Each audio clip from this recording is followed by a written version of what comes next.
All right. Hello and welcome to the Doubt Society podcast. I am your host, Riley Morgan, and today I will be talking to Eric Van Evans. Eric is a writer and a YouTube content creator. He speaks and writes about Christianity, theology, philosophy of religion, psychology, politics, and more.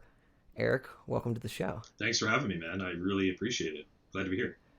Yeah, so you are the brave one that has been the first believer to be a guest on the podcast that's called Doubt Society. Yeah. So hopefully you take that as an honor. That's courageous of me. Yeah, you have to give me credit. Yeah. So I think let's see. I think we met through James, who's was the first guest on this podcast. I believe Is that correct? So, yeah. I think so. he was who intertwined us on the web. And I don't know if it was, I can't remember where I first ran into David Bentley Hart, but I was reading him at the time. I think that I saw your page and saw you knew who he was. Yeah. And, he's not really, I wouldn't say he's obscure, but he's not the most popular author on the planet, right? He's definitely not. No, he is. Yeah. I wouldn't say obscure. You're right about that. But I think his work is quite difficult to read at times. He certainly uses a lot of big words, jawbreakers. Oh yeah. But yeah, he is a little obscure. Definitely not like a William Lane Craig. Right. Those guys. So. Yeah, you could definitely label him as verbose. Yeah. But yeah, so I've been reading his book, and I think that was my first interest, and I thought, well, if this guy likes David Bentley Hart, he's more than likely a great prospect for the show. So before we dive in and talk about David and his works a little bit, kind of the first thing I wanted to do is I like to try to introduce each of the guests that come on the show. And I don't actually know this yet, but I thought we'd talk a little bit about your faith journey or your intellectual journey, and whether you were brought up in the church or you became a believer later in life, or how that kind of looked. So walk us through that, if you would. Yeah, for sure. So I would say my family and I really grew up in not an atheistic household, not agnostic, theist, Christian, Catholic, any of that. It was really never talked about. We were largely just disinterested in it. I remember going to church when I was younger, a handful of times, but it was more so to impress my grandmother, who was a devout Catholic. So my parents just kind of said, just go to church. It's the good thing to do. But I certainly was never religious or raised in a religious household at all. Just wasn't talked about. And I would say that persisted for quite a while, up until maybe around 15 or 16. I started to really become interested in these profound existential questions. Why am I here? Eric, can you pull that mic up just a bit? For sure. Sorry, yeah, okay. I think our levels are just a little low. You're coming absolutely. in like 20%. Can you hear me now? Is it good? Yeah, maybe just a little bit closer, Sure. but we're pretty. I'm just looking at the levels, and it's just now? bouncing a little low. I think that should be good. You sure? Okay. Yeah. Wait, where was I? You had visited church for grandma, but never was really religious. I was never really religious up until, I still wasn't at 16, 17, but that's the age where these existential questions start to come about. Why do I exist? Is there a God? What does it mean to be good? Just baffled by why we're here. Why does anything exist at all? Like Leibniz asked. So I think shortly after that phase, I would say around 18 years old, I was introduced to the new atheists, right? So Hitchens, Dawkins, Harris, Dennett. Although I really never read Hitchens or Dennett. It was more Dawkins and Harris. And I was pretty convinced by a lot of their points. I thought their points were really strong. Certainly the rhetorical strategies that they had, their polemics were pretty intense. They were witty. Harris holds a PhD in neuroscience. Dawkins is an evolutionary biologist. So I said, hey, I really trust these guys. This has to be true. Christianity's stupid. It's just, so who could believe this? Who could believe that God exists? With Harris talking about, belief in God being an imaginary friend, or Dawkins asserting that, it's the flying spaghetti monster. Or the tooth fairy. Or the tooth fairy, right. And, right. So I just became pretty convinced by this and said, there's just no point in even entertaining that at all. It wasn't until around 20 when I discovered people like Nietzsche, Dostoevsky, Soren Kierkegaard, some contemporaries like Alvin Plantinga, David Bentley Hart, Edward Feser, William Lane Craig, and Ed Feser too. Did I mention Feser? I don't think I said yeah. Feser. Yeah, Feser. Okay. You did. Then at that point, I started to say, wow, actually really smart people believe this. And the more I kept reading about it and talking with others about it, I became convinced that this is probably true. Certainly that God exists. I think it's inductively much stronger that God exists than God not existing. We can't forget, ultimately, what we're doing is trying to posit the best explanation for all of reality, right? And at the end of the day, the proposition, does God exist, is either true or false. It's true or false. And I think the evidence entails theism. And from there, I just became really immersed in it. And I do consider myself a theist. And from there, it kind of went on to Christianity. So in a nutshell, that's pretty much my journey. Sure. So where did you end up, or when you become a theist, what tradition do you sort of like align yourself with a certain tradition now? In terms of theism? Yeah. So do you consider yourself a Christian? Yeah, but certainly classical theism. Classical theism. Okay. So do you attend a church? Do you align more with Catholicism or with Eastern religion? I would say I'm non-denominational. Sure. Although I do have an affinity for the East, Eastern Christianity. But yeah, non-denominational. I really became a Christian just 6 months ago.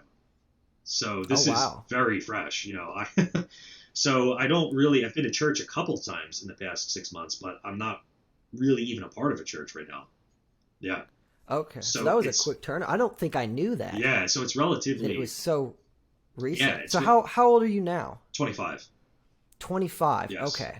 Okay. So it was years of really doubting, and I still have profound doubts, of course, which is normal, right? If you don't have doubts, something's wrong. You have to have doubts within anything you believe. You shouldn't really be satisfied with your convictions at all, right? You should always have doubts, right?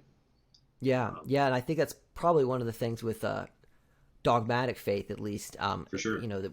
That beliefs tend to be held like this, which, for those who can't see me, I'm just clenching my fists, right? They tend to be held just not only extremely tightly, but they become a part of one's identity. And it's very difficult to A, adjust them, but B, God forbid you have to change one of them. Absolutely. And also, so when you say you became a Christian, did you have a conversion experience? Were you baptized? Did you have a conversation with someone? What was the kind of, walk us through that, if you would? Yeah, I was baptized when I was really young, like a baby. But it wasn't really, I wouldn't really say it was, I didn't have any kind of religious experience, so to speak. I just really started to look at the character of Christ and became just immersed in it. I thought, his teachings are very profound. I think there's good evidence that he existed. The resurrection, even if the resurrection did not really happen, of course that would be a defeater for Christianity, but it still serves its purpose in terms of psychology. You could think of it as like an archetype, in terms of, hey, we need to resurrect anew every day. There needs to be a death. We need to shed our old skin and become anew, become gods, right? So even if the resurrection didn't really happen, I still think Christianity is a pretty profound, paradigm in terms of its understanding of human nature. So it just attracts me in a lot of different ways. Yeah, Christianity does have that. It has the dying and rising, motif, which they feel it is in other places, but For sure. it's quite unique, I think, in many ways in the Christian tradition, and it's most profound, I think, as well. And then you have not only the death and resurrection, but also the idea of incarnation, which is kind of in a way this glorification of man, in a way. And I was reading yesterday I'm not sure if I agree with the statement, but that was the beginning of human rights. I don't know how much I believe with that, but the idea that God is man, and then with the falling of the Spirit, that God then indwells human beings. And then you have Paul, of course, there's no slave, no master. Yeah, I mean, if you look at no man, no woman. Yeah, if you look at pre-Christian cultures, there wasn't a particular onus on this universal egalitarianism. Like, we all are one under God. We all have these rights that must not be violated. We're image bearers of God. We're special. We have dignity. There's a really good book by Tom Holland. It's called Dominion, and this is basically the topic of the book. Studying how the world was before the coming of Christ. So I would really recommend you check that out, as well as your followers, for a more detailed explanation on that point. Yeah. So when you say, I like what you said about the archetype. I've found with some liberal Christians, people that still, use they identify with the name Christian, but they would classify themselves in a more liberal sense. They may not believe in a literal resurrection, but they still believe in the story, and they believe in the idea of it, and they think the spirit, so to speak, of Christianity is really enough for them to identify with it and live their life as a Christian, because it resonates so much with them, these sort of themes and these ideas. But you said you believe in a literal, and you think that's essential to the Christian faith. I mean, I think it is essential. Even what Paul says, if Christ didn't rise, your faith is in vain. It's false. Yeah. If it wasn't actually a historical event that occurred, it is false. I mean, if they found a tomb and it said Jesus Christ and his bones were in there and it was identified to be him, then what are we to say? He didn't really rise. Yeah. It was just fictitious. Yeah, I completely agree with that. I do not. I understand the liberals who adhere to that sort of thing and use Christianity more as like a guiding ideal or guiding principle for life. I understand that, but to me, it really is only worthwhile, at least in immersing yourself with it and identifying with it and living a life as a Christian, if something actually happened. That's my personal opinion, and it was my personal opinion when I was a Christian. Okay. And it still is now. One of my, because I didn't immediately go from devout believer to raging heathen. There was some, there was an intermediary. Be a good Instagram there. name or YouTube channel, raging heathen. Nice. Yeah, if I was angry, it might work. But I spent a little bit of time in liberal Christianity, and to me, though, I have a harder time. Well, it's kind of both ways. I have a hard time respecting it. In some ways, I respect it more. In some ways, I respect it less. I respect it less because I think it just becomes this sort of pick and choose what you want and leave everything else out. And I was a fundamentalist more for the most part, and so I know that's part of just my casting about how I was brought up to understand it. But also, to a degree, it's kind of I still think it's a legitimate point. So when I say like pick and choose from the bits, and I mean like people believe in a literal resurrection, but they don't believe that maybe the God of the Old Testament did all the things that are recorded there. Sure. That's something my brother actually says a lot. My brother Kyle, he's really interested in philosophy, theology, and he mentions that point a lot. In fact, he says that exact same thing. We pick and choose. And that's an interesting point, But if you want to expand more on that, I didn't mean to cut you off. No, you're fine. So I guess, and we can start talking about, I guess, Hart a little bit here as well, Sure. Since he's kind of the point that brought us together. when I started reading That All Shall Be Saved, folks, we referenced this earlier. This was his, I believe, most recent book, and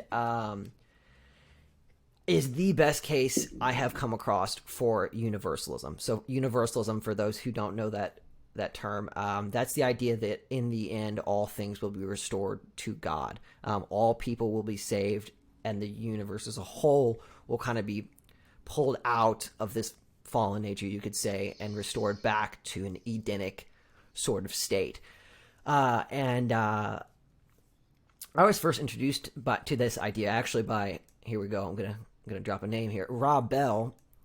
So all the serious Christians are clenching their heart and gasping for air right now. Yeah. Because he's widely recognized as a heretic. I was first introduced to the idea from him in his book Love Wins, I think in 2013.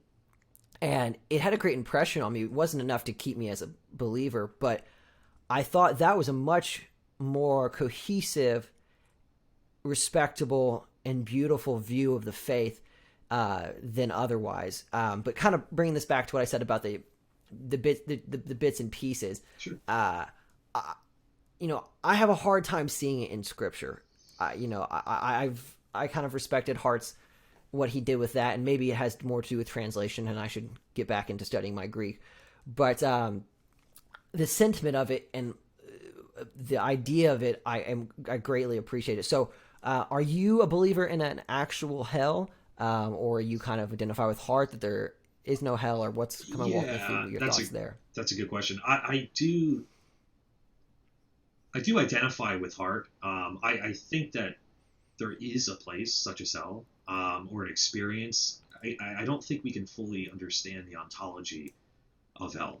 I think we can understand the psychology of hell very greatly, and I think a lot of us have found ourselves in that. Whether we're, immersed in sin, just be envious, greedy, cheating on our partner, just doing all of these horrible things that contribute to a hell. We build a hell, right? And sometimes we walk in heaven, we find moments where we are doing the right thing, right?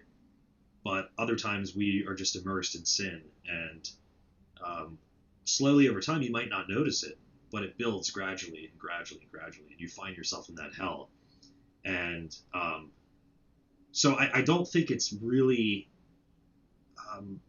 I don't think we should look at hell as the ontology. We shouldn't focus on the ontology, because we don't know what that would be like. If there really is such a place as hell, how would we know what that would be like, right? The only correct way to talk about it would be the psychology of hell, kind of like C.S. Lewis talks about, and many others. So I think that's the most important way to speak about hell. Psychology, not ontology. Yeah. I think that the Christian, or the fundamentalist Christian counter to that would be, well, we find out about hell in Scripture. Like we pull from hell in Scripture, the gnashing of teeth and the the separation from God and all these sorts of ideas. And they're going to start referencing the few pieces of the few verses that reference Gehenna, which is what the Greek word for we translate to hell. Or there's also a mention of Hades, and I think one mention of Tartarus as well. Somewhere in the epistles. I can't remember exactly what it is. Go ahead. Oh, no, I would just, my reply to that would be that the Bible seems pretty ambiguous on the notion of hell. I mean, as Hart elucidates throughout his entire book, he gives many, many verses that seem to suggest that there is a universal reconciliation with all rational creation. Like you said in the beginning, all creation will be restored in God, right? So I would just argue that they're not looking at the Bible in the right fashion, right? Sure. I mean, even the original Greek and whatnot, you can't just, you really have to investigate this, right? And from my studies of people like Hart, it seems pretty ambiguous. It does not seem absolutely clear that everyone goes to hell for eternity. So that would be my reply to the fundamentalists. Yeah, and I think a lot of people, the funny thing about fundamentalist is, well, first of all, it's fairly new, technically speaking, in terms of how long it's been around, at least that specific type of fundamentalist. And the goal was to return us to kind of what the early Christians believed that was supposed to be, the goal. But if you read some of the early Christians, people that Hart references, like there's some of the early church fathers or the Cappadocian fathers or these other people, Gregory of Nyssa, Origen, you start getting a picture of hell that doesn't look like what people think. The fundamentalists had this idea that if they could just drop in to the day of Pentecost, that everything would look, everything would be uniform because Jesus had just been there and he had just told everyone what to believe. And sure, you had the squabbles that Paul was trying to sort out with these letters everywhere, but it would be, just this beautiful, symbiotic sort of everything's woven together tightly, and this is what we believe. Whereas, in fact, if you actually read the New Testament, you have disagreements within the New Testament that Hart points out. You have a wide, ever-growing array of disagreements once you get out of the New Testament and start reading, anything that's non-canonical or the early church fathers, the patristic fathers.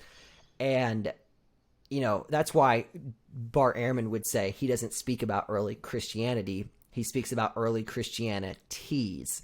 It's plural. That's interesting. And I think that's a wonderful point because, there were so many competing views, and one does not have to be a fundamentalist to be a Christian. And so I thought so for me, when I began having my own doubts, it began for me with hell. Not because I hadn't thought about hell or I didn't know what hell was. I was raised not only going to church multiple times a week, but doing my own Bible studies and being quite serious about it my whole life. It was just, I think part of it was when you actually go to put your life to stand upon something that is going to be the foundation of your life. So like I said before we started recording, I was on track to be a pastor. That's what I was at school for. Then I think you are able to look at your beliefs in a new light that you couldn't have in the past because you're really stepping out and acting on those things. And for me, hell was one of the first pillars to go that really made me start doubting the veracity of faith. And I played around with ideas like annihilationism or universalism. Like I read Edward Fudge, I have sitting over here, and I read some Bell. And to me, though, I never found anyone in the liberal Christianity phase at that point in my life that I really felt was being entirely honest. Not that they were being intentionally dishonest, but none of it seemed very believable to me. I was just like, you would kind of get bits and pieces, and they'd be like, "Oh, but the Old Testament," and they kind of skirt around that. And to me, it just go ahead. Oh, go ahead. You can finish, man. I would say to me, it just seems like those pillars are necessary. I think in a lot of ways. And you said you hold a lot of doubts in, and absolutely. To me, those doubts eventually ate away at everything. There was so many doubts that there wasn't enough left to truly be like, this is a real working worldview. It's something I can remain in. Mm-hmm. To me, every time I would have to say anything, it would have to be an asterisk next to it, which I would then explain by what I mean to that, or So absolutely. Talk to me about kind of your own doubts and for sure. I mean, I totally agree with you in this notion of hell. I mean, just the idea that there is a place where God's rational creation goes forever with no way out is heinous and seems just like a logical absurdity. If God is the bedrock of all that is, and he created life out of predilective love, biased love, right? Because if you think about it, there was a time in the universe where there were no thoughts, sensations, minds, nothing, right? And then this comes rushing onto the scene, right? You have to ask yourself, how could God construct a state of affairs where this creation may go to a place where they last there forever? and there's absolutely no way out. I mean, that just, to me, seems false on the face. There's no room for moral improvement, right? Any kind of meaningful punishment would be to improve in some fashion. So if God just locks us away in this dark place forever, and we say, hey, I made a mistake, I'm a finite creature, I confused by maybe religious pluralism, I just don't know if you exist or not. I'm just confused. And he's going to say, well, your ticket's up. Have fun. I mean, Right. that seems heinous to me. And I think it's not, I don't think it's defensible at all. I cannot find a defense for that. How I could sit here and say, well, this is why conscious eternal torment is okay. So that's why Hart's book, appeals to me so much, because I think he just really, really elucidates this so clearly. He says specifically, there is no finite being is capable of racking up a weight of sins that can be laid. He says, like, laid across the scale. We're thinking of a justice scale here. Right. Laid across the scale that would evenly distribute, like, the two scales. There's no amount of finite sin that could be, and this is, and I think that's a fantastic point. And not only that, but what you said about punishment. Punishment, there's a difference between vindictive punishment and punishment that is met out on an individual in order that they may be restored or may learn in some way. Absolutely. It's supposed to be, and so that's why people say it's the fires that purify. It's this purification by fire. Like Paul says, yeah. Right. So you have this idea that this is a place where you go almost purgatorial in sense. Purgatorial. That's what I was going to say too. That seems like the only just form of punishment. Purgatory. Yeah. You learn from your mistakes. You eventually advance to a change of heart, and you grow infinitely with God. Again, the notion that you're trapped away with no escape, even if you say, I want to change. I'm changed. I missed the ticket. The fact that God will say no. And Hart also makes a really good point where he says, you will only begin to ever suffer. Because if hell is infinite, you're only beginning to suffer, right? So you could be in hell for 900 billion years, and you've only just begun. That point in the book was so powerful to me. And to really think that through, to think through the implications of that, if that's the God that constructed this cosmos, that brought us into being, how could that God be worthy of worship? How could we not question his moral character? I mean, it just is sinister to me. Yeah, this is the same point Bentley Hart's older brother has made as well. Addison? I was just listening to I was just listening to a video of him saying almost word for word the same thing. And, this is this idea that,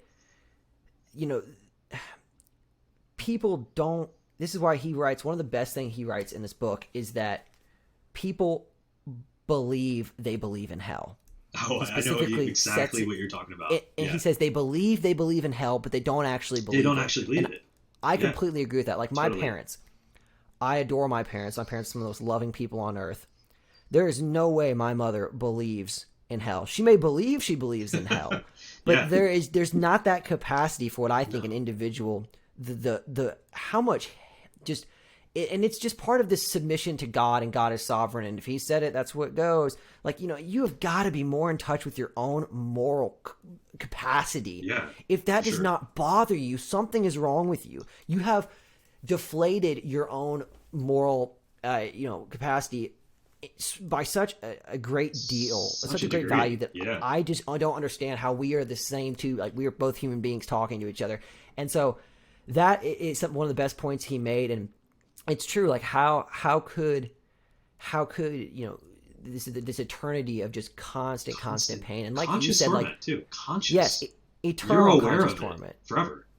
Yes, and like you said, it never ends. Yeah, and Riley, the really important point is just you and I in our finite love, our finite knowledge, talking about this and showing such moral concern should really speak volumes when we're talking about a being that is beyond all measure.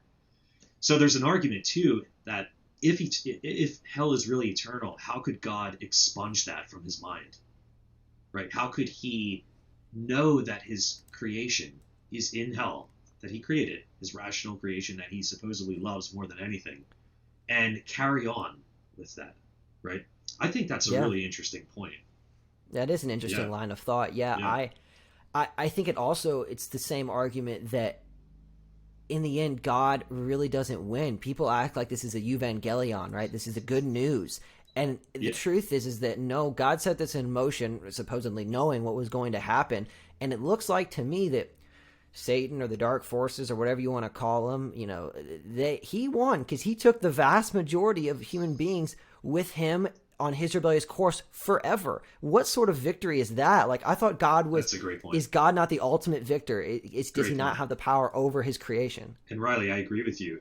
God is not God at the end of the day if he cannot save all and restore this broken creation that we find ourselves in.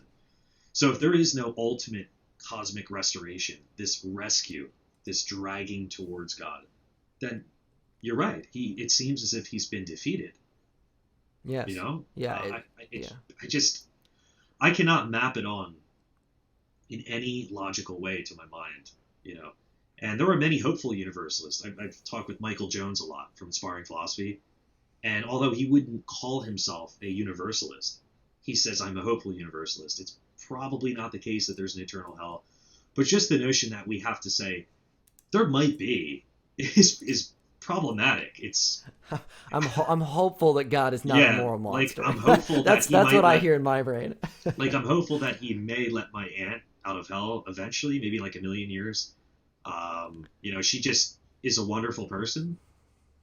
She just isn't sure. Literally, I'm speaking about my aunt. She isn't a believer. She just says, I don't know, like, there's just so many religions. I'm just not sure. Yeah. And she's going to be put away in darkness for eternity with no escape. I mean, it simply cannot be true if there really is this infinitely loving God. It's just a logical absurdity.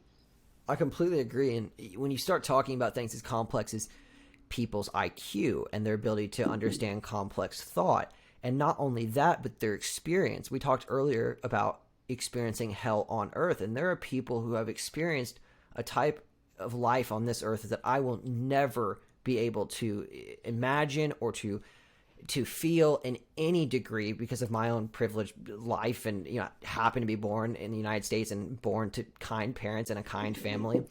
And me too. How can you look at one of these people, these people who have just been brutalized for the course of their childhood by people that are supposed to love them, and then go into adulthood and live their life just in a dismal state. And then this person's reward after all of this, maybe they just think, maybe they're just angry at God. They're angry at this idea of God, that they've, the American God that they've grown up with, or even the European God, and they don't want anything to do with him, and they live their life in mostly misery and die. You're telling me that individual is then relegated to eternal conscious torment? Yeah. Like, don't waste my time. I know. Yeah, no, I agree. And I certainly do not think that's the case. I hope it's not the case. Like I said, I think that Scripture is ambiguous about it, and maybe it's okay that it's ambiguous about it. If Scripture flat out said, no, you're all saved, don't worry, do whatever you want, start wars, you can rape people, you can kill people, you'll all be saved, don't worry about it. I mean, that could have awful consequences. I mean, look how monstrously evil the world is, even with the notion that there is this ultimate arbiter of the cosmos that is going to judge you for your actions in this life, and you might go to hell. Look at the evil in the world still. So maybe there's some kind of merit to that ambiguity. And Michael and I talked about this, so I mean that's the best I can really do. Yeah, I'll push back on this a little bit. Sure. Here from my because here I am talking about Christianity and still remain the atheist that I am. So one of the things when I wrote the review about that all shall be saved, and I try to read a lot, and I don't always get the urge to write a review about something or a piece about it, but I did when I read this because it was the most lucid. You could call it a takedown, the most lucid deconstruction of the traditional hell I had ever come across. I had never read a better atheist, agnostic, non-believer, whatever critique of hell, eternal conscious torment, than I read in Hart. And I said, I'm going to have to jot down some thoughts. And one of my critiques of Hart, and upon reading him more, I could adjust this a little bit, but isn't that, we would never write anything if we had to constantly adjust it to our future thoughts. But one of my critiques of him was that why is it that we have this God who is all loving And he supposedly, if we're a theist and not just a deist, we have this idea that he communicates with us, with his people. Why is it that in the Bible it is so unbelievably vague, the idea of universal salvation, that the vast majority of Christians, almost the entire majority of Christians in the West, have believed that the idea of eternal conscious torment is what the Bible teaches? If you're if you're pure love, if you are the best, if you created communication, surely you could have explicitly stated these sort of things. And now I'm getting into sort of divine inspiration. And I don't think Bentley Hart, upon reading him more, probably believes in divine inspiration the same way a fundamentalist does, and the idea that what Paul wrote is literally the breath of God, the words of God. Mm-hmm. But if it was, and even if it's not that, even if it's still just, I don't know, some sort of inspired way, why is it that God would get that wrong? Like, why is it that that's not clear? So that's what I'll let you. Yeah. No, that's a good point. Now, I do want to ask real quick, get what wrong? So why would he make it? Why would the Bible or the New Testament be so vague as to allow for this sort of grievous misinterpretation? Because his point is that Paul has been misinterpreted. Right. That's what I was going to say as well. He does argue that these are misinterpretations. I mean, that seems to be his only argument. They're misinterpreting Scripture. But, you make a really good point there. And, it's difficult to answer. The way I kind of go about it is, the Bible was still written by human beings, right? And these are still flawed human beings. So we must not forget that, right? Now, perhaps this is the way God chose to communicate, through human beings. It's a difficult question to answer. It's something I wrestle with a lot too. Why not make it crystal clear? Why not just be completely clear about this? I do think there's some merit in religious doubt, wondering maybe it's not as clear, but it's still a good question that is worthy of concern. Yeah, so to me, this is one of the lines of thought that was one of the lines of doubt, I guess you could say, and there were many more, but this was one of them that I couldn't reconcile in any real sense, and this is just similar to the Old Testament. Like, we have this New Testament that presents a fairly, a lot of beautiful motifs. We talked about those earlier, incarnation, dying and rising, these sort of things. But in the Old Testament, I mean, you have this capricious character who is jealous and who makes decisions, his mind can be changed, who commits genocide, who condones slavery, instructs how much to beat your individuals, when they go and take the land away from another people. He specifically says, kill all the people but keep the young women for yourself. I don't think I need to elaborate on that. You're right. And it's so to me I get to stuff like that too, and I'm like, any type of liberal Christianity, I know that's a vague term, but any type of Christianity that's not fundamentalist or traditional, like Anglican, just like I don't. Like, again, this is supposed to be inspired. This is supposed to be this. To me, I just see it as what it is, human beings thinking about God and the evolution of that over time. Yeah. I don't see any sort of God talk, you know what I mean? I don't know. So what are your kind of... No, for sure. I think the Old Testament uses a lot of hyperbole, like, go and kill them and slaughter them all. And then if you read a few pages later in the context, it says things like, they were not all slaughtered, or... we say that we're going to kill the Pittsburgh Penguins tonight. The Flyers play the Penguins tonight. Big Flyers fan. We're not actually going to kill them. And something else I would note too is that there's a really good book by Paul Copan, Is God a Moral Monster? Have you ever heard of that? Do you have it? I don't know if you've read it. I might. I have a book similar to that. I know that book though. Yeah, I might have it on my shelf. He kind of defends. He unpacks Old Testament ethics and the context of that. You brought up one thing. I think it was before the women. Keep the women condoning of slavery. Yeah, I would. He argues about that too. That we shouldn't think of slavery as antebellum slavery in the South. It's somewhat different. Yeah, it is to a degree different. But it doesn't eliminate your point that why is this so? It just doesn't seem divinely inspired. It does seem written by primitive human beings that were maybe really angry at the world and, pissed off and resentful. I agree with that. I cannot necessarily deny that. And I Yeah. don't necessarily think they were angry. I have a great appreciation for the Pentateuch and for the rest of the Old Testament, as you say, or the Jewish scriptures. These were the first people, or one of the first people at least. I mean, there obviously is some plagiarism there with some of the stories, but to really create this narrative of this idea of God and a one God that communicates with us and that wants some sort of relationship with us.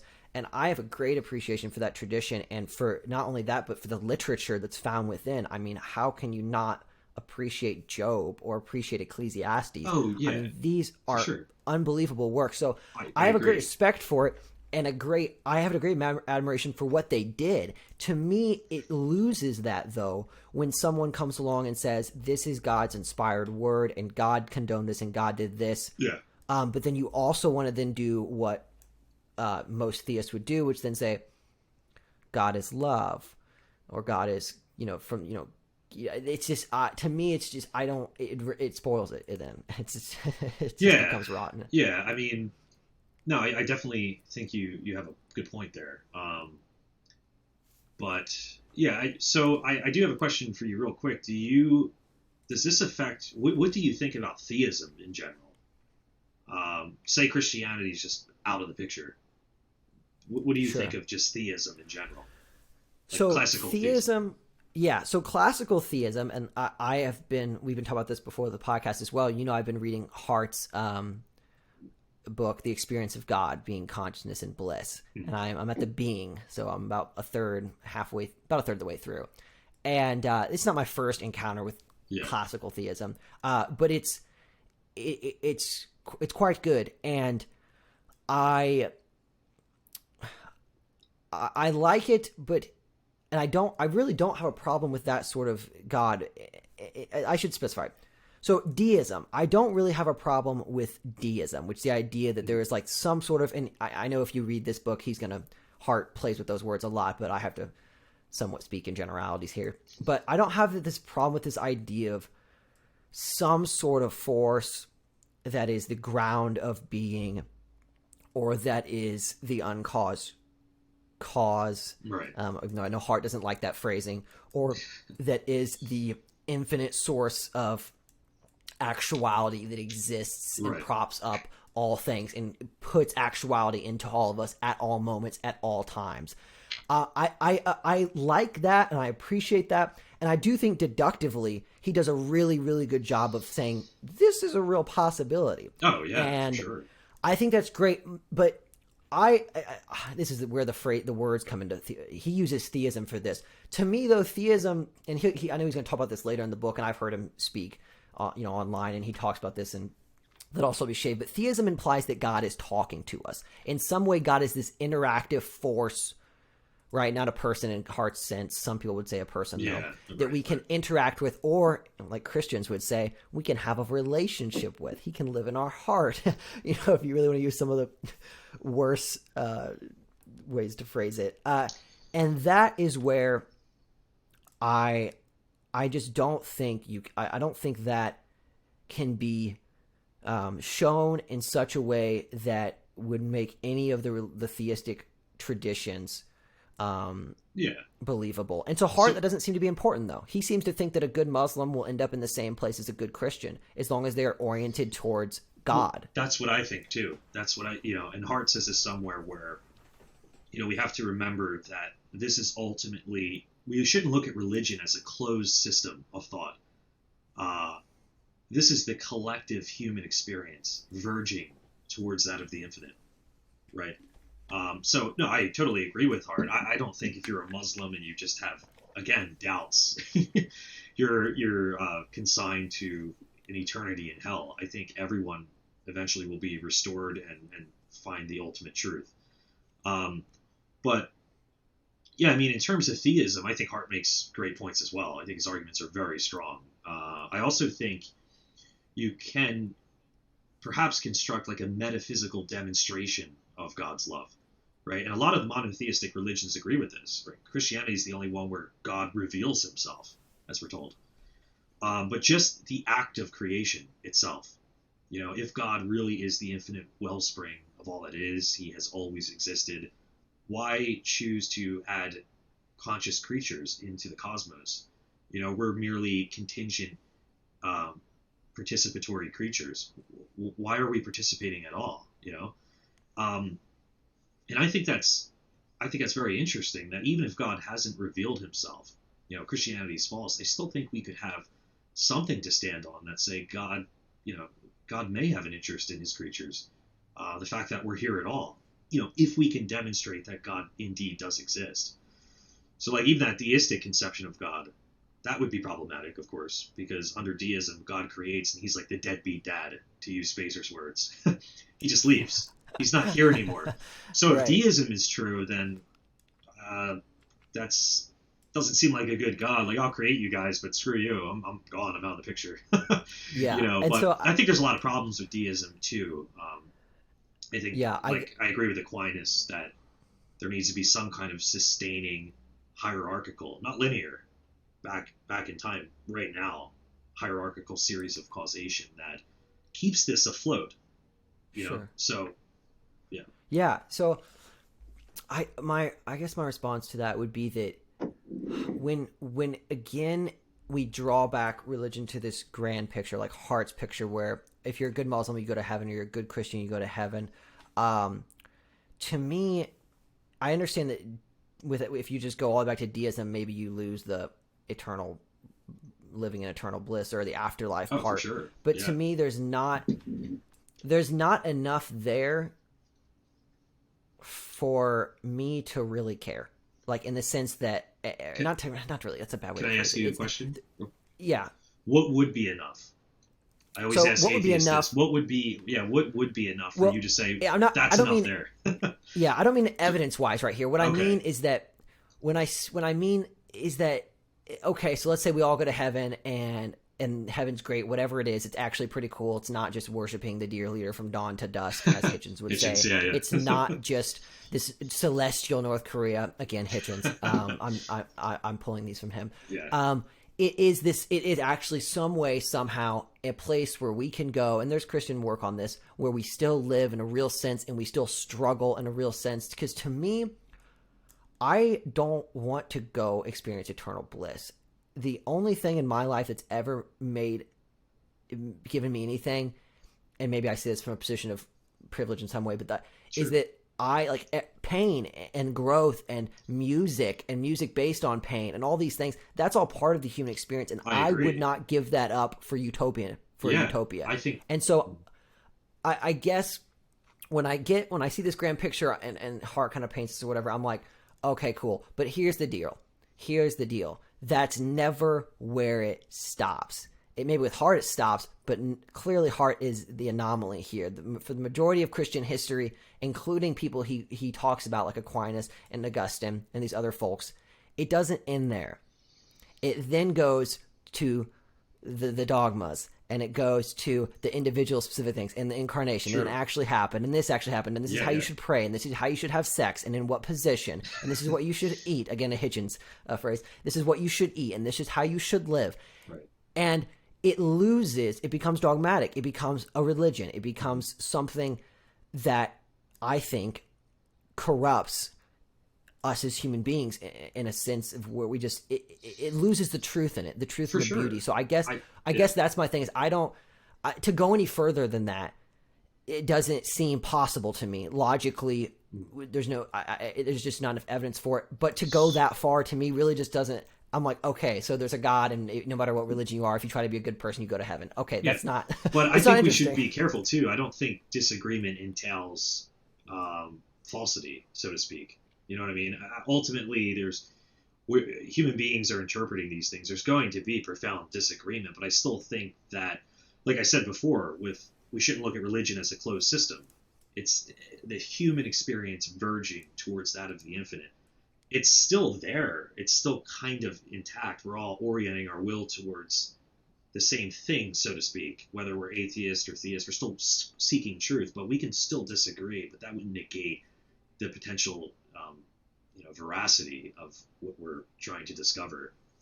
Yeah. That's, And I like that. It's just, so I'll appeal to someone you probably know here. So Harris writes in The End of Faith, he spends a lot of time explaining why liberal religion is not like much of a step up from fundamentalism, because it enables fundamentalism. And so to a degree, like, I respect Hart, I respect his beliefs. So far in the book and in reading this one, I really don't have a lot of qualms with him as a person.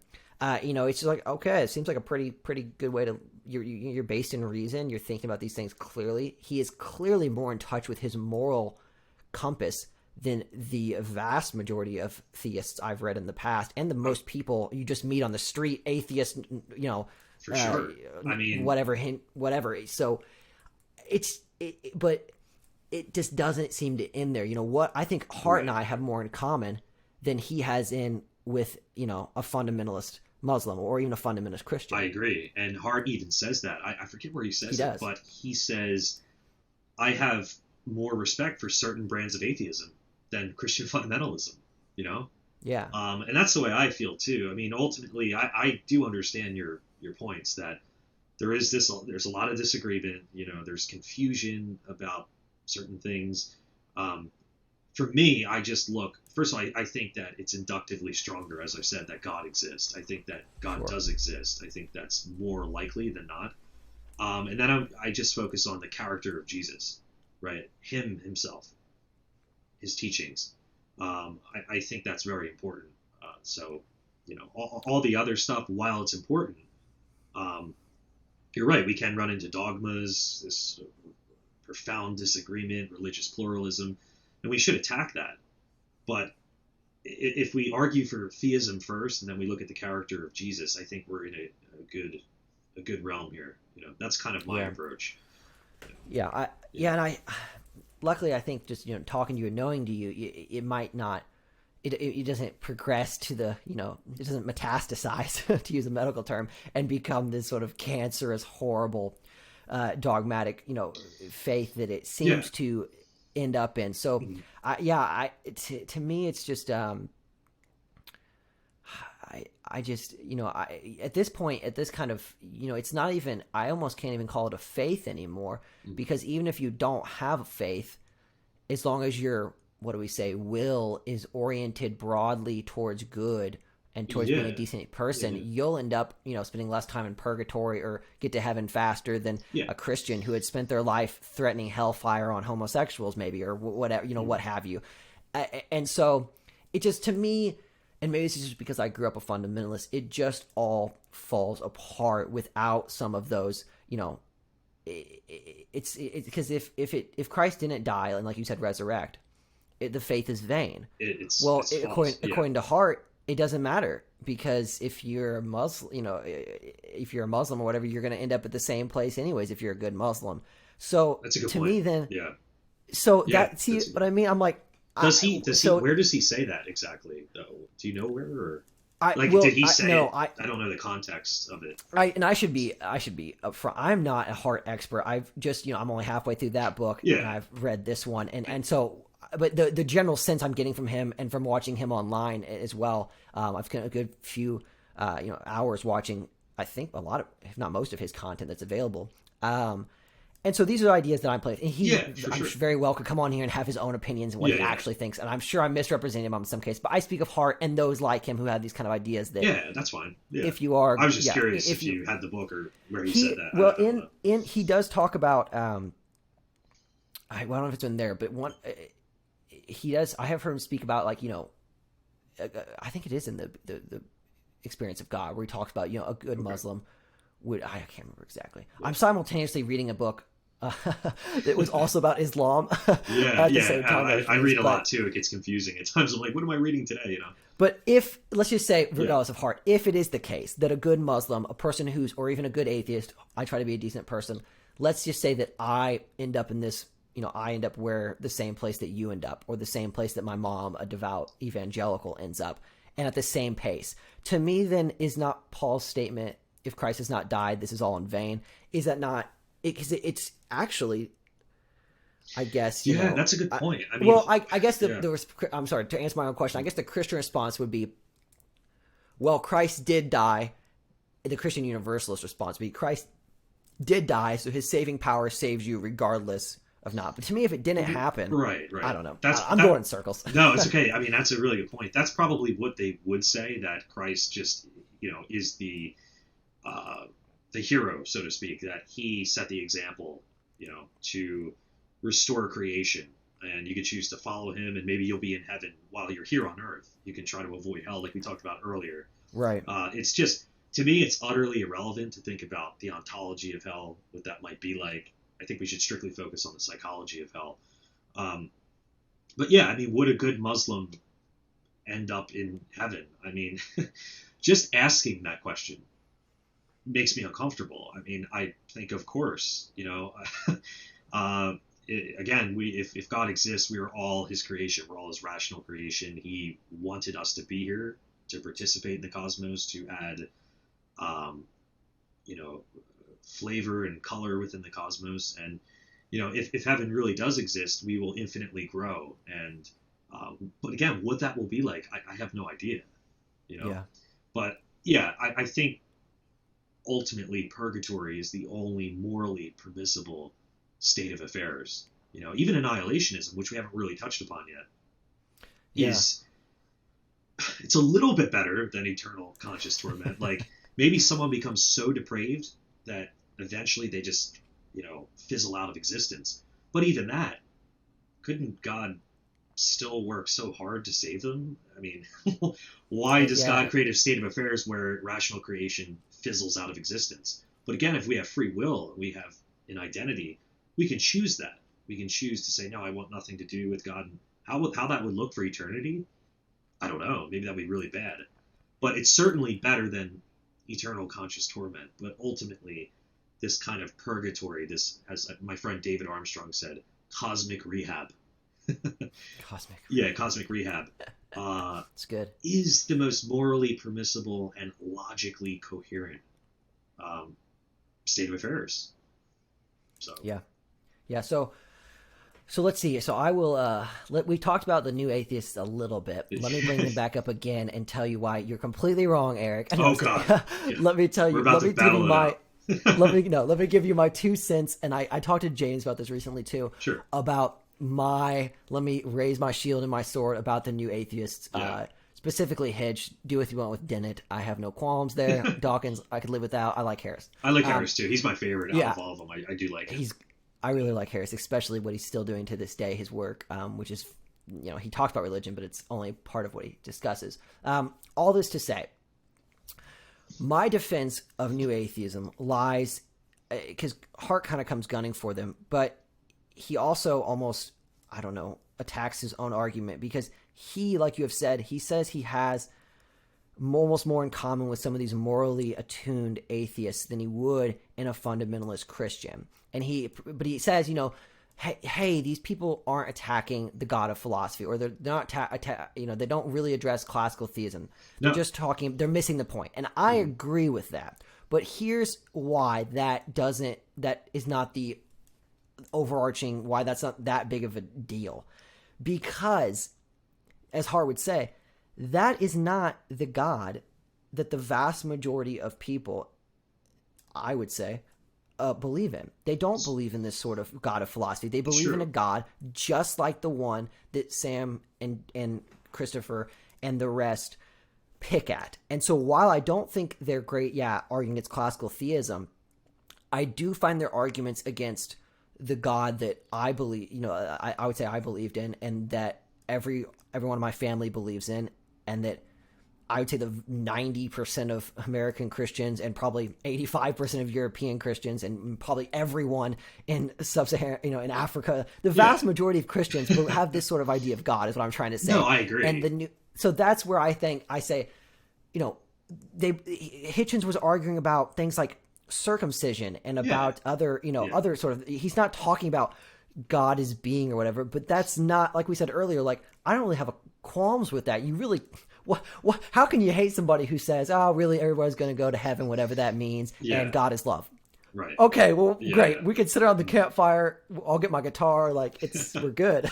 Yeah. But that's I think what the new atheists were there for, and not only that, but just a resurgence of saying, hey, you're not going to subjugate and mistreat people who are non-believers, which is still a real problem. I mean, just as Christians are persecuted around the world, in many countries, non-believers are also. I mean, you can be killed for apostasy still to this day in numerous countries. Oh, for and sure. so to me, that's why I see them as necessary. So what's kind of your thoughts on that? Yeah, I mean, I think, first of all, you're right. Our conception of God, you don't just walk up to an average person on the street and say, hey, do you believe in God? What do you think about it? And they say, well, I'm really into Aristotelian metaphysics, and God is, he's simple. He's not composite. And everything flows. He's the infinite wellspring of being. They're not that's saying not what that. you hear. Yeah, so I agree with that. Although I still think the new atheist, even like someone like Dawkins, if you read The God Delusion, he greatly misrepresents Aquinas. Even he devotes 2 or 3 pages to some of the most rigorous arguments ever made for God's existence and strawmans them. Sure. But you're right. I think they serve a purpose in terms of trying to fight against that, dogmatic fundamentalism, that pernicious fundamentalism. You mentioned circumcision, this kind of primitive barbarism, and I think that should be pointed out, right? But in other areas too, there, a lot of critiques I have is their onus on scientism. Like, science is the only way to truth. Dawkins will say, no, science hasn't. God cannot be answered through science. Well, he doesn't exist. He probably doesn't exist, right? And what they don't understand, Dawkins himself has to assume all kinds of philosophical presuppositions before he even begins to do science. Whether there's an external world outside of his mind, whether his cognitive faculties are functioning properly, whether truth is a real thing, logic, whether numbers exist, whether there is uniformity in nature, discoverable order in nature. So he assumes all of these things. You see what I'm saying? Yeah, he definitely assumes a sort of, I think, especially with Dawkins, there's this assumption of materialism or of naturalism, you could say. Science is the only way. There is no other way. But what they don't understand is that the question of God's existence, is not a scientific question. No, science could not answer that. Even if we get to the very end of reality and we understand all the physical arrangements of X, Y, and Z, science cannot answer why there is anything at all. This is purely a philosophical question. And I don't think he understands that. Maybe he does. I might be missing something. And again, like you said before, like he spends 3 pages on this, but also the book is not a book. It's not a book that the title of it, though, and this is where I push back against, Hart's bill. The title isn't a philosophical deconstruction of Aquinas's 5 proofs. I mean, it's part of the book. So it's the God Delusion. And that doesn't mean, it doesn't mean he should misrepresent. Even though that is a strong claim to make too, that this is this is a delusion. Well, and again, you have this idea of, and there's part of this is true, right? There are religious experiences that were delusions. I mean, it's either some of this is tradition that's just brought up, but there have been delusions that have been made in religion and people then believe, like Muhammad, he might have been delusional. That's true. But in terms of psychiatry, the proper definition of delusion is a persistent false belief in the face of strong contrary evidence. So you could use delusion in different ways, but that is from what I know, the correct term. And Dawkins is basically saying that people like me, David Bentley Hart, Plantinga, we're believing in something false in the face of strong contrary evidence. And I don't see that's the case at all. I think there is a lot of evidence for theism, for Christianity, and I think there's a lot of evidence also for atheism. Even I had Joe Schmidt on my channel. He's a pretty well-known agnostic, and he says, there's good arguments for God. There's also really bad arguments. Or, I'm sorry, there's good evidence for God. There's also good evidence against God, right? So for Dawkins to even say that is just disingenuous. It's not. Yeah, I mean, and it's sense. Part of it's part of language. It's part of the rhetoric as well. It's part of the rhetoric, but it's part of the language too. When he says like believers, like you technically do fall into that category, and so does Hart. But again, like you're not the typical guy in a pew necessarily on Sunday morning who believes that the Bible condemns homosexuality, and that has his his eschatology is postmillennial or premillennial, and he is that's the sort of, I think, believer that Dawkins is gunning towards. And sure, in a way, you could argue that like you can't disprove God, you can't disprove this ground of being, but if we had the evidence, if we had a time machine and we could go back in time, let's say science figures out how to use wormholes and we can go back in time to Golgotha and we can see if the resurrection took place. If the resurrection didn't take place, we've not disproved God, but we've disproved something that is, part of this conversation, part of religion. And so I think that is where it's almost like Hart's always saying that he kind of says that they're having a different conversation. That's true. Like, they're talking about two different things because of the depravities, you could say, of the English language, or just the fact that when you say God, you mean so many different things. It's hard to write a book where every time you say God, you say the God that is believed by fundamentalist evangelicals, absolutely, all Muslims, left of center, right of center, or whatever. It's and too so convoluted. that's where I kind of get. So that's my and then Dawkins, though I've never been a huge Dawkins fan. I think if you read like Hitch and Sam, they're definitely more open to this, like the numinous, especially Harris when he talks about some of the evidence for. I mean, I don't want to misrepresent him, but talks about. I know he has conversations about like being psychic. He has like interests in that, especially all waking sorts of fun up. stuff. His book, Waking Up. Yeah, I mean, he seems more open to this sphere of spirituality or something, maybe non-material. Maybe that's a little too strong. I don't know. I haven't read a lot of Harris of late. I kind of stopped. But you know where I'm going with this. Yes, yeah, absolutely. Exactly. Whereas Dawkins is just this dogmatic, again, this particular onus on scientism, that science is the only way, man. Like, there's nothing else, Well, what about history? How we argue abductively about history, did certain events happen? We don't use science for that. I mean, maybe, Yeah, he would redefine saying like analytics. We use like analytical reasoning. Right, analytical reasoning. That sort of things. And and then Hitch, I would definitely say, I think he points to truth in his life and his work through all sorts of things, through friendship, he talks about life being meaningful, and he doesn't say it's meaningful because of science, but talks about the wonder and the awe of the Hubble telescope and looking through it, and friendship and literature and poetry and all these things. And it's really hard, so Dawkins, he is a little bit more like, it's harder to get to that part of him, even though it might be there. And, two of my other, I wrote a little note here from Hart, but this onus that religion has caused so much violence, right? But not thinking about maybe the 20th century horrors or the implications of atheism. But Hart says in Atheist Illusions, the vast majority of wars have been conducted under many gods, prophets, conquest and power, nationalism, racial identity, or the greater good. But they seem to forget about that. They just go strictly to, belief in God. This monotheism has just ruined the world. Like, they will literally say the world would be better without religion, and that is such a premature claim. I mean, just read Nietzsche. Nietzsche was really critical of Christianity, but he certainly is. He might think that with the coming of the Übermensch, but he's very concerned about this notion that God is dead. It's just not a lot of strong thinking, not a lot of sophisticated thinking on my behalf, when I've read them.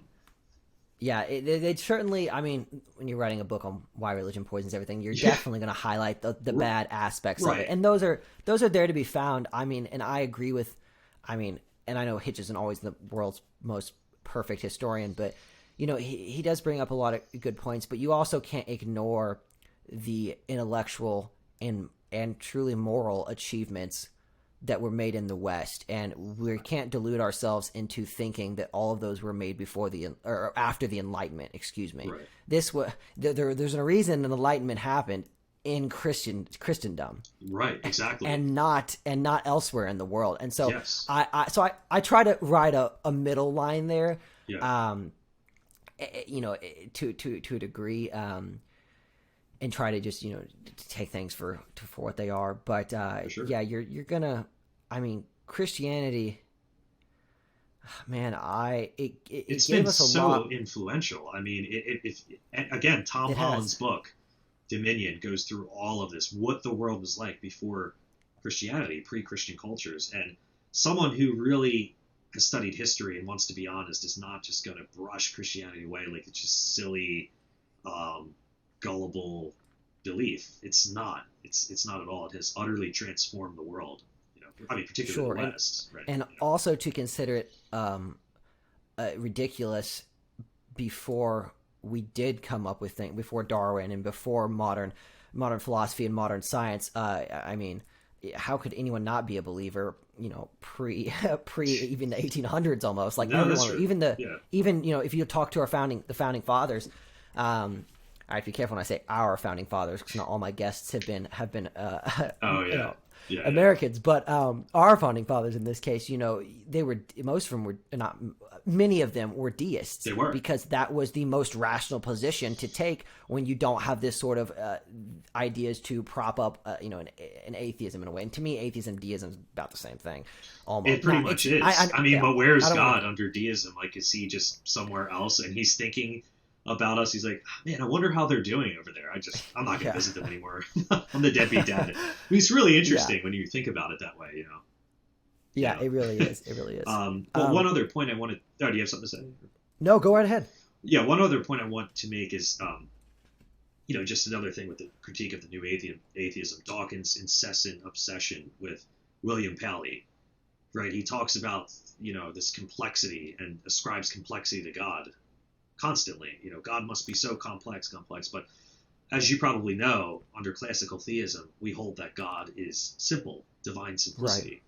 Right. So that's just another point that I find problematic with Dawkins. I mean, Yeah. And his line of reasoning to achieve that, is this idea that if the universe is already so exponentially complex, then the thing that must prop that up would have to be even more complex. And in that, he almost means like mysterious or hard to understand, or and it's true in a way. It would have to be something beyond, maybe not complex, but it would have to be. He's a biologist, so he has to speak in terms of like complexity. He's done great work in biology. Yeah, if God's ontology is simple, he could do, he could produce complex things, but it doesn't follow that he in himself is complex, right? We typically say God is non-composite. He's not made of parts, because if God was made of parts, that would require where those parts come from, and you would just have a chain of this infinite regress of all of these parts and this complexity. So again, but that's not easy to wrap your head around. I have trouble understanding that as well. That's also part of my qualm with some of this, is that it just becomes so abstract. And I do logically appreciate what the regression of contingencies that Hart pursues in establishing this. It's not even prime mover, and it's not even like intelligent design. Like, he rejects those like terms. It's something beyond that, and I'm poor. I won't do a great job of explaining it because I haven't spent 40 years thinking about it like he has, or if not longer. But I liked it. I mean, I thought this was fairly reasonable. It's one of my favorite arguments for God's existence, the contingency argument. Also, the fact that consciousness is in the universe, arguments for consciousness, the intelligibility of the universe. Can we really make sense of the universe? Which it seems we can. We actually, all scientists believe that, physicists, that we actually understand the universe. So those arguments, I look to a cumulative case. You have many pieces of evidence that ultimately point, in my view, towards the position of theism.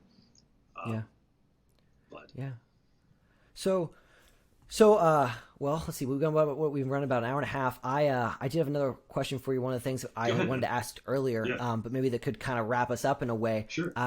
So a lot of people come to believe these things or have their own beliefs, but they don't start an Instagram page. They don't start writing about it. They don't start making YouTube videos about it. Not everyone's a psycho like me. And once an evangelical, apparently always an evangelical, right? I am was rejecting the idea of going to be a preacher, and then doing and living my life exactly as a preacher would live, like in front of a camera, talking to people. Right. So you can't, part of it is you can't get away from who you are. So I wanted to ask you, what has prompted you to not go on this journey, but to share this journey with other people? That's a great question. Well, first of all, I think it's really important. I think kind of like Heidegger said, modernity is within the age of technology. They've really lost focus on the mystery of being.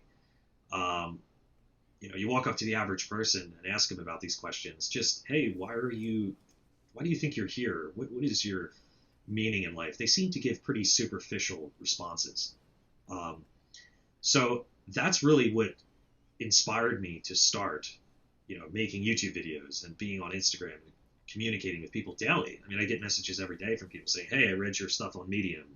I watched your videos on YouTube and they're really inspiring me. I've never thought about this. And that gives me inspiration. That makes me happy. Because I want us to think deeply about why we're here. Think about what it means to be a good person, how we can derive meaning from life. Even if you don't believe in God, that's okay. That's your choice, and maybe the evidence isn't enough for you.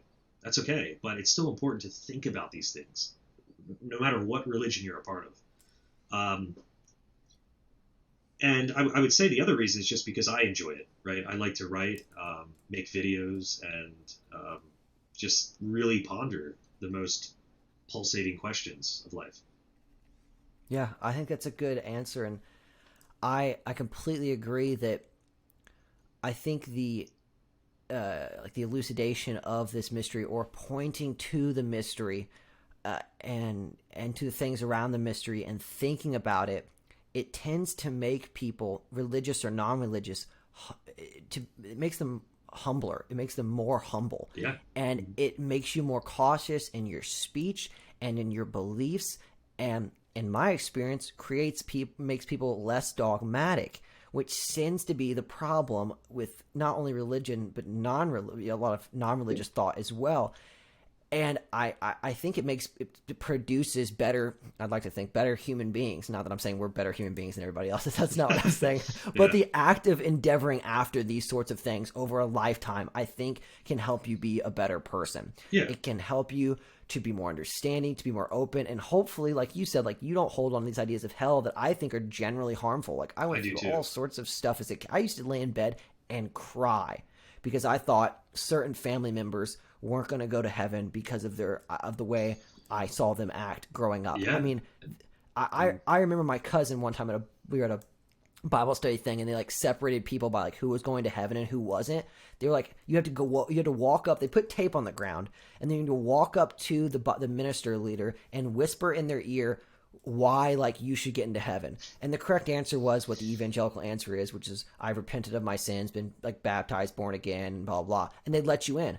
Well, a lot of kids didn't know what to say, or they hadn't been around church long enough, and they were on the other side of that. And I remember my cousin didn't get across and was like distraught afterwards because she did not know what to say. And then to live like that and to treat kids like that, that's why I think what you're saying is absolutely true. Yeah, thanks, man. I mean, yeah, I just think that's horrible that you had to experience that. And I think that is a form of abuse, child abuse. I don't think, again, and this is the reason why I write and why I want to put content out there. People need to start thinking rationally about these things and differently, and entertaining other avenues, just not reading the plain text. And even if it's not just reading the plain text, I think there's a lot of emotional pathologies going on here. I think some people like to be a part, kind of quoting from Hart, paraphrasing, like to be a part of this small little group where they feel morally superior, that you're not, I'm morally perfecting myself. You're just, you're no good. And if I can't get you in this life, you're going to hell. So I think there's a lot of psychology going on in this, but yeah, it's really unhelpful to tell people, Christian fundamentalist groups have visited my campus on college, just calling people horrific names, telling them they're going to go to hell. And it's just not productive. People need to remember that hell and sin are connected.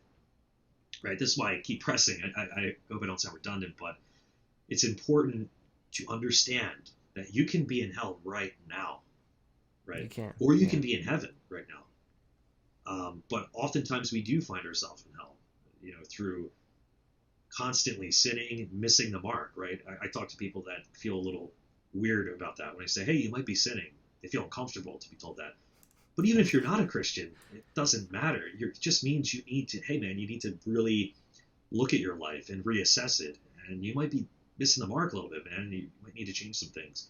There's nothing wrong with that, and we should be trying to, change ourselves and walk in heaven and not walk in self-imposed misery that we call hell.